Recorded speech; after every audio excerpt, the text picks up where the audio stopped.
Hi, my name is Danielle Earle. I'm the creator of Brooklyn is in Love, and you're watching Consider It Blacklit.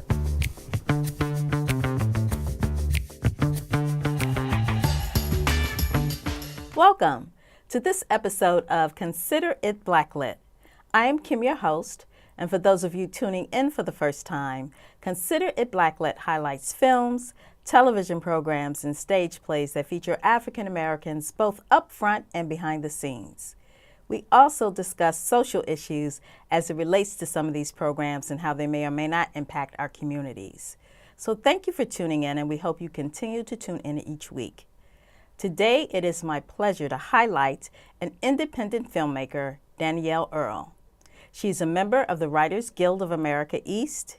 She is the producer of an independent feature film, Lover's Game. She is the creator of the award-winning web series, Brooklyn is in Love, and she is the owner of PL Entertainment, a production company. But before we get into the conversation, let's take a look at the clip from her award-winning web series, Brooklyn is in Love.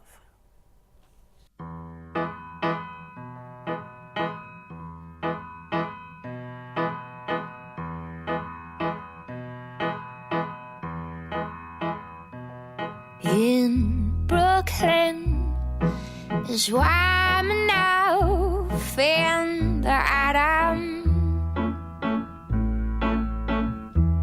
Yes, where I'm now, to sleep with the sheets off. There's no monsters around here. There's no monsters around here in Brooklyn. Diane! Let me in! Come on! Hello? Diane!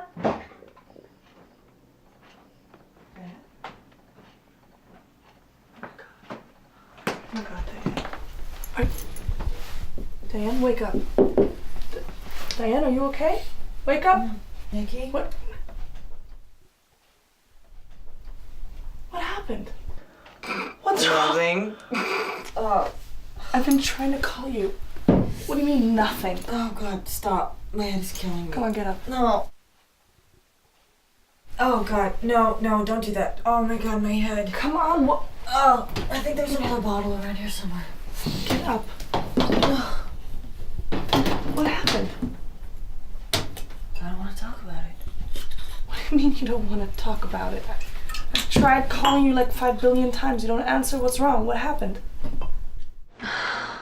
He left me, all right? What? Charlie left months ago. No, not Charlie.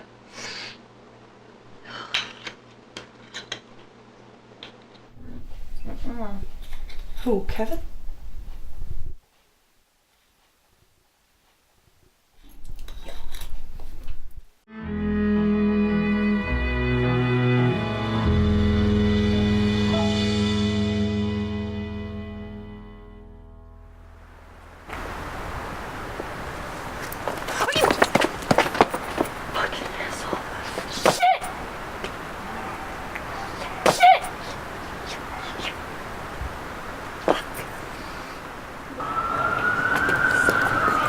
What happened?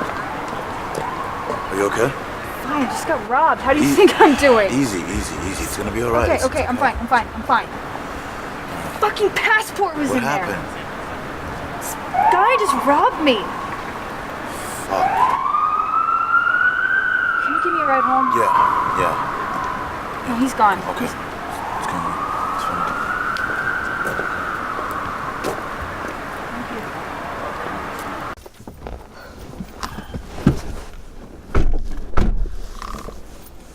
Thanks for letting me borrow your sweater. It's fine. It's my pleasure. I just, want to make sure you're alright. You okay? Fine. I mean, I just was mugged. Yeah. You left the cafe a while ago. Well, yeah, definitely did. About 30 minutes ago, though.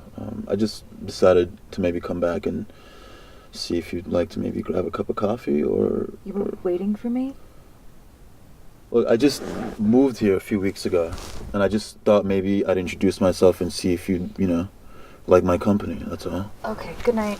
Wait, I'm gonna walk home. wait. Look, I know how that sounds. Do you? I'm a stranger in a strange city, and it's strange for me to just happen to be there as you're walking by, and as I'm walking by, and you're getting mugged. Yeah. And I swear I'm not one of those guys, and I didn't tell him to do that. Yeah, that's what they all say. Wow. Okay. You know what? You definitely have had your share of rough times with guys, haven't you? Is it that obvious? All right.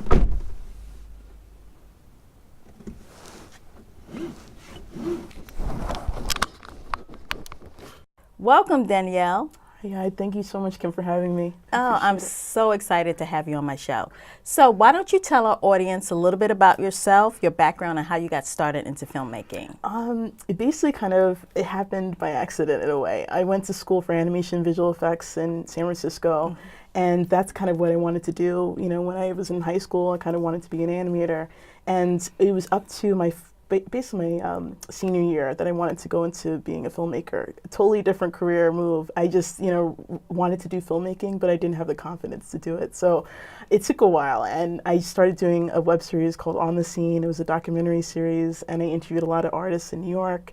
And so I kind of fell in love with filmmaking, and I went to school at City College in New York for documentary films, had a great program for a master's program. And that's kind of how I fell in love with it and just started doing that.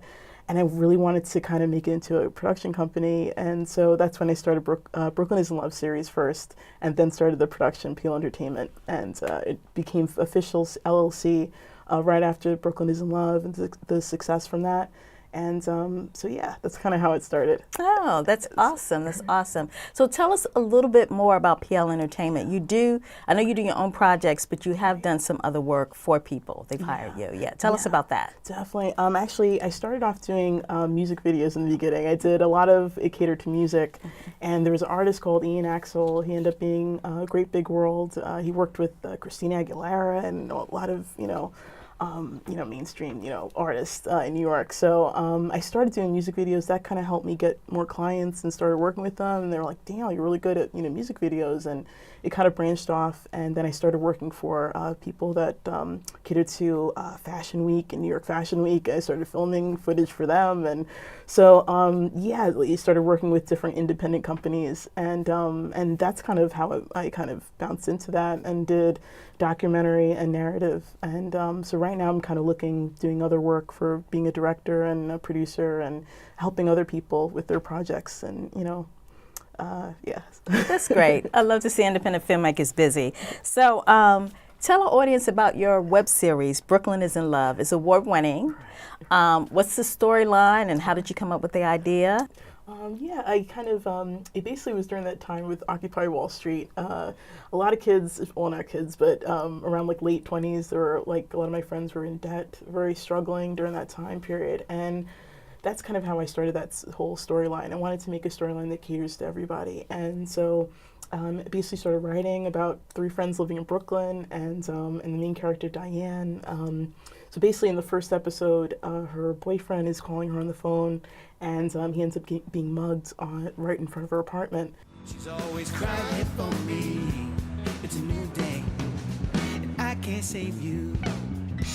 She saw negligence, I saw the genius in her forgetfulness. Said she was afraid to die, and I argued that she was occupied with life. Didn't like her pigtails and her frame was frail, but delicate and strong at the wind in my sails. Missing her self-worth, so what is my wealth worth? If she's deaf when I tell her she's the only dime on the earth. Shit, kinda hurts, yeah. Flower child, you played in the dirt, but silly. Forgot your lilies, childhood stains on your grown girl skirt. I'm not ready yet. I hate making you wait, and I'll be done in a minute. So you're running late because you're getting extra sexy for me? It's really not a problem. I swear, I'm almost done. Babe, for all I care, you could be wearing lederhosen and rubber gloves and whipping a mule. That sounds pretty hot. I think I'm gonna come up. Oh, no, you are not. So what are you wearing? They're coming up when I get there. Okay, I'll be down in a minute. I'm like 2 blocks away. I'll see you soon. Like 2 minutes. Babe. I love you. Jeremy, what's going on?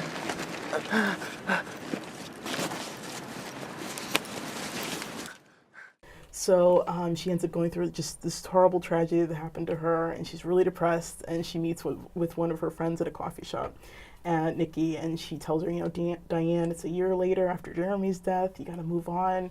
And so that's kind of basically what the whole, you know, theme of Brooklyn is in Love is about, all these 3 friends having different storylines related to love and finding love and starting over. And so yeah, that's kind of how the whole series started. Cool. So how many seasons did you do? We did about 2 seasons already. We're trying to do a 3rd season. We actually wrote the 3rd season, so we're kind of waiting until trying to find out if we can pitch it to a TV network and see if that has some traffic, you know, with that. So Good. So tell us about some of the actors in the series. You know, how did you go about casting? Right. I tried a different approach. Especially, I used to do auditions in the studio, and they would come, you know, to me and for the actors to audition. But I actually did something different of them coming to a coffee shop and us meeting. And so a couple of them didn't see me. This is before backstage or showing a profile or anything. So a couple of them, you know, would walk by. But then they, you know, I met with one of the lead actors, Miranda McCauley, who plays Diane. And she was the first person that I spoke with. And so I would ask questions related to the character and kind of have a feel of how that person is and the personality. And yeah, for everybody, for her and also for Evan Baker, I actually worked on a project with him before called Where the Word May Lead Us. It was a short film. And so I immediately knew that he would be perfect for that role. It'd be kind of like arrogant, you know, personality type of thing now. But he's, you know, awesome. I love Evan, and he really does those type of roles really well. And for this, yeah, I just, that's kind of how the whole cast, you know, them worked out for that. Oh, that's good. I like how you have a diverse cast. I was reading somewhere where one of the gentlemen is from West Africa, and he came as a child, excuse me, he came as a child from Sierra Leone due to the Civil War. How did you find him? He actually, you know, he was the second person that I cast for Brooklyn is Love. I found out he lived in New Jersey, and I followed his work, and he was really a phenomenal actor, did theater and film. He's also a producer, also he donates to projects, and we really just clicked. I talked to him about the project, and he really was drawn to this character for Brian, and he's like, yeah, I really want to, you know, do this, you know, project, and I just like admired his passion for it, and like filmmaking, and just being really supportive to independent filmmakers, you know, at that time with me, and so yeah, that's kind of how it started. He was, you know, huge support, still is. So. Oh, good. So it's an award-winning series, and you've done 2 seasons. So if someone in the audience wanted to see Brooklyn is in Love, where could they see it? Yeah, we actually, on our website, www.brooklynisinlove.com, you can go on our other website for Peel Entertainment, which is our production company. You can see all the episodes there for the 2 seasons. Oh, great. So I had mentioned that you had already done a feature film, Lover's Game. Why don't you tell us about that? What's the storyline, and how did that come about? Yeah, it's basically, and you will notice that a lot of the actors from that was from Brooklyn is Love.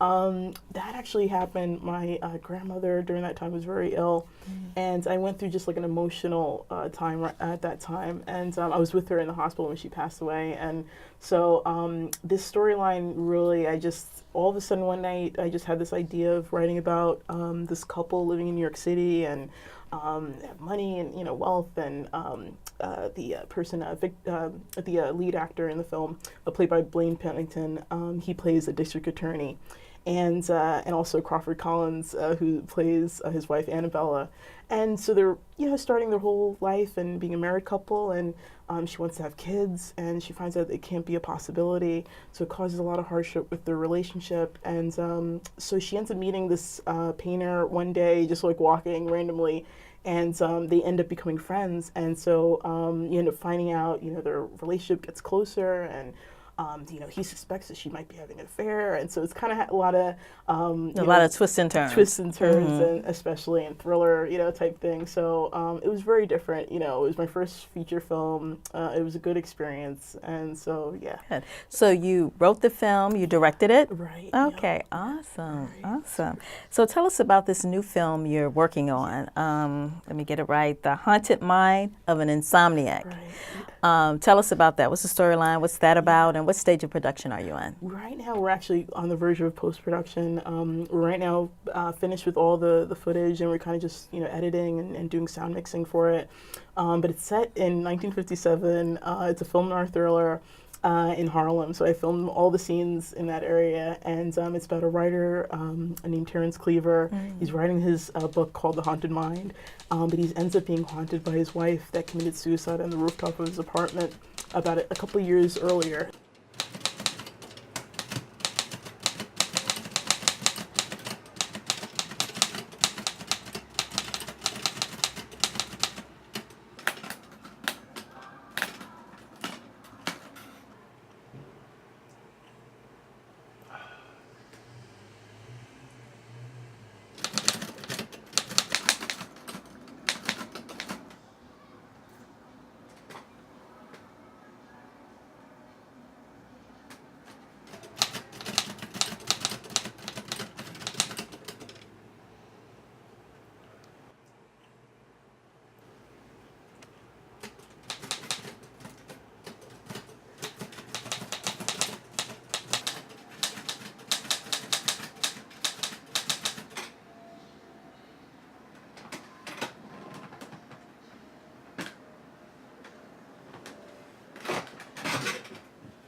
God.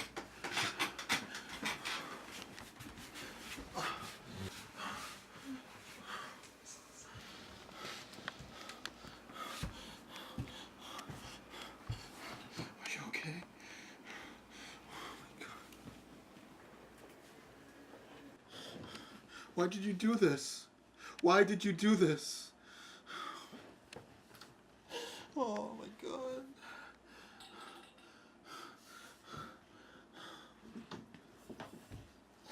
Oh. Oh. So it's like he's having all these like visions of his wife, and and he suffers from like insomnia. So he starts talking to a therapist about it, trying to figure out a connection. But there ends up being a murder in the building, and so there are a lot of the tenants are kind of like wondering if it might be Terrence because he's acting a little odd lately. Oh wow! So, but yeah, it's a really diverse cast, and I know that right now, diversity is very important, and especially with all the films that I worked on, it goes in stages, and wanting to do more work that caters to everybody. So. Yeah, so that's kind of the whole. Good, good. So all the projects we've talked about today, you actually wrote them, right? Tell us a little bit about your process. Do you get writer's block? And if you do, how do you overcome it? Yeah. Oh my gosh.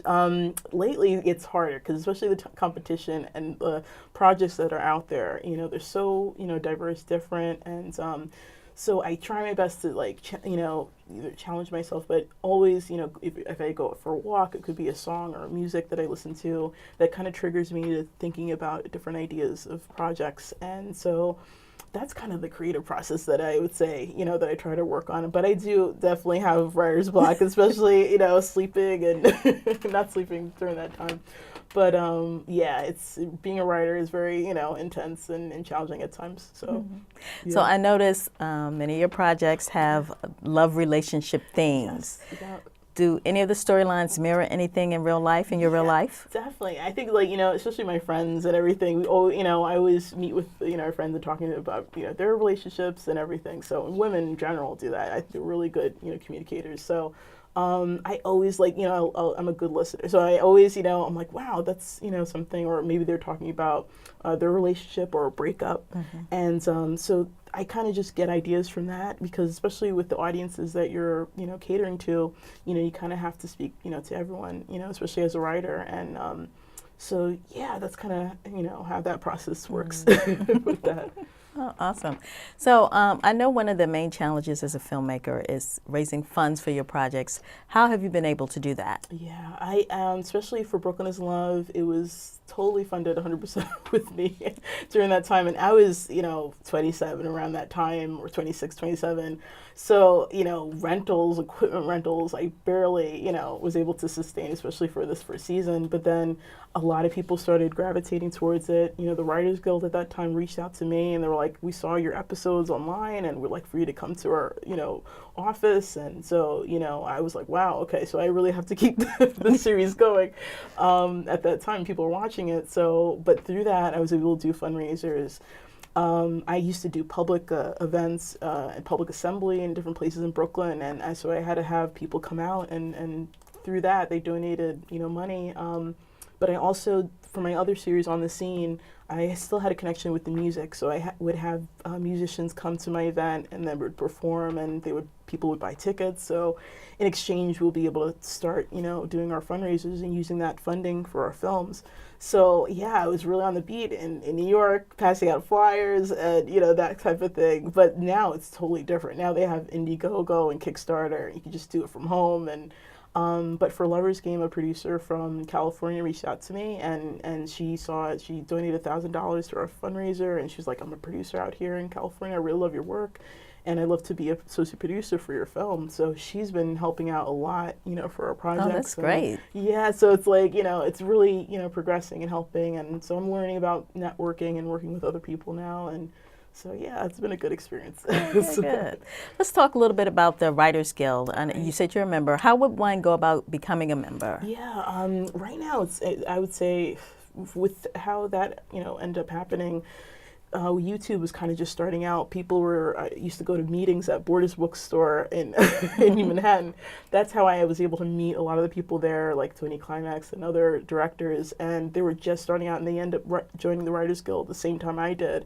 And so now it's like a little bit more challenging, I think, to join. But anybody can put their paperwork in and they kind of just look at all your projects that you worked on, and that's kind of how the process, goes. But, yeah, so basically someone would submit an application and they would review the work that you've done. Right, oh, okay. Yeah, that's cool. So, so you've been doing other projects too, not just your own work, but why don't you tell us about some of the other projects you're working on? Right.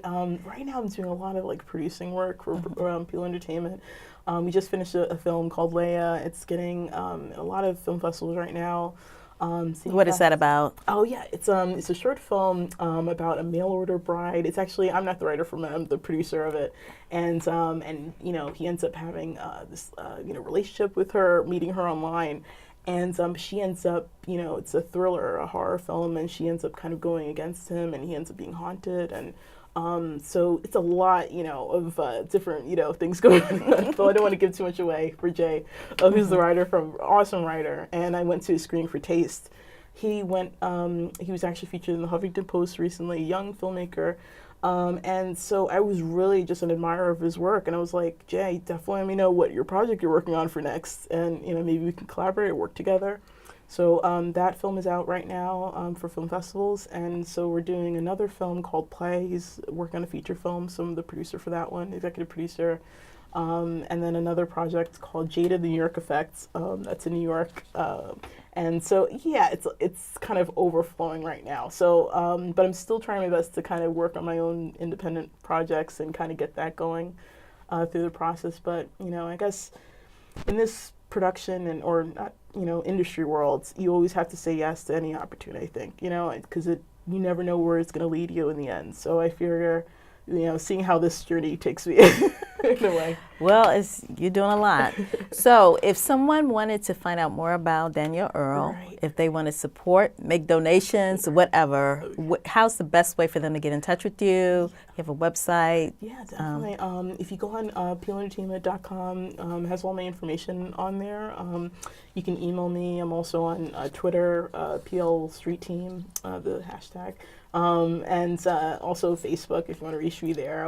I never, not communicate with anyone that I don't know, apparently. But yeah, you can reach me through anything. But usually from that website, it has all my information. Yeah, and I'm a witness to that. This is how I found Danielle. I am a member of what Facebook page is that? Independent Black Filmmakers? Right, yeah, and she had posted something about your new film. The Haunted, what is it again? The Haunted Mind of Insomniac. The Haunted Mind of an Insomniac. And I saw the clip. I was like, oh, this is interesting. And I reached out to her to come on the show, and here she is. Right, absolutely. I love how it happened. It's great. Yeah. So is there anything else you'd like to tell our audience before we sign off? Oh my gosh. Well, if you want to learn about the Haunted Mind film, you can go on our website. It's the Haunted Mind of Insomniac.com. And we also are on Facebook and Twitter, and you can find us there. So. Oh, awesome, awesome. Well, everybody, that's our time for today. I had so much fun talking to Danielle Earle. We're going to put her information on the screen so that you can find her. And until next time, consider yourself Blacklit. Thank you.